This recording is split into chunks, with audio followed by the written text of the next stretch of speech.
Hey guys, how's it going? So I was sitting around in China and, I had my VPN up so I could see YouTube and, I was there minding my own business, trying to brush up on some Mandarin until this video drops. Yep, you've probably already seen it, probably more than once, but yeah, you can click on the link if you want to watch it again. Anyway, as you guys might have already guessed, today's review, actually it's in the title, so yeah, that's probably why you clicked on it. The yo-yo I'm going to be reviewing today is the YoYoFactory Replay, and I've currently got the Eric Koloski edition. Currently, the Replay Pro is Gentry's second plastic signature model. It appeared here and then on the US kind of competition circuit, mainly used by Eric Koloski, hence, but pretty much the Replay Pro really started exploding when Gentry won the US National Yo-Yo Championships with. So with everyone else using these high-end, $100+ medals, he goes up, uses a $16 replay, and wins the thing by 10 points. Not gonna lie, I bought into the hype about as much as any other Gentry fanboy, and well, basically I said I was gonna buy one, but being in China at the time, it wasn't really the best idea, so yeah. Fast forward a couple months later, as I'm settled into my Sydney man cave, basically, I've got my hands on one, and yeah, let's check it out. So, what are the specs? The specs: diameter 58.3 millimeters, width 43.8 millimeters, gap width 4.80 millimeters, weight 69.2 grams, bearing size C, comes stock with a center track, and response CBC 19mm slim pad. The Replay Pro's body is made entirely out of plastic.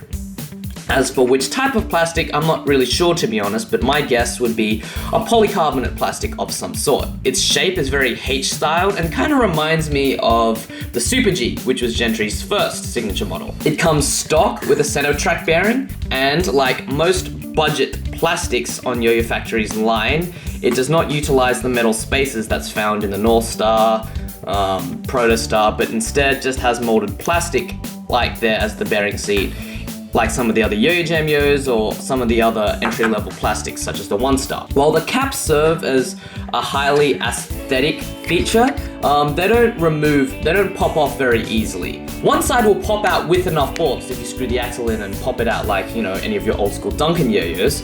However, the other side is literally held in place with melted plastic over the nut.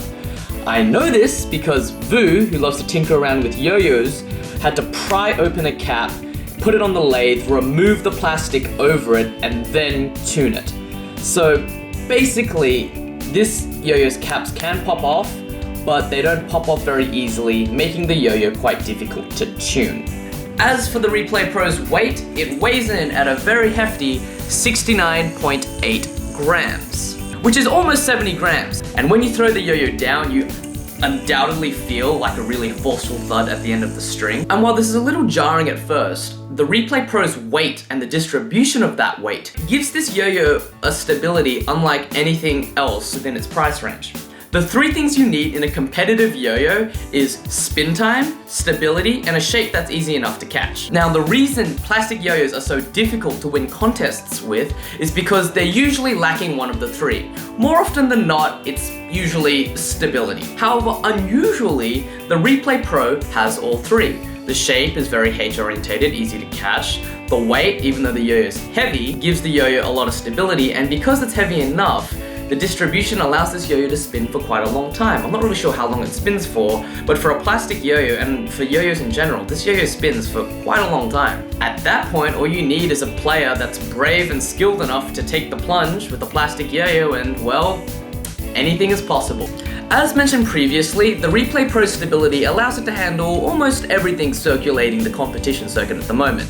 However, its heavy weight makes it a bit of a reluctant mover. Okay, once you reach a fast tempo in your combo, it'll handle it with ease, but the initial, oomph to get that speed going takes a bit longer because of the Replay Pro's solid weight. When I play with the Replay, I feel as if it's got all the hardware to be like an all-rounder.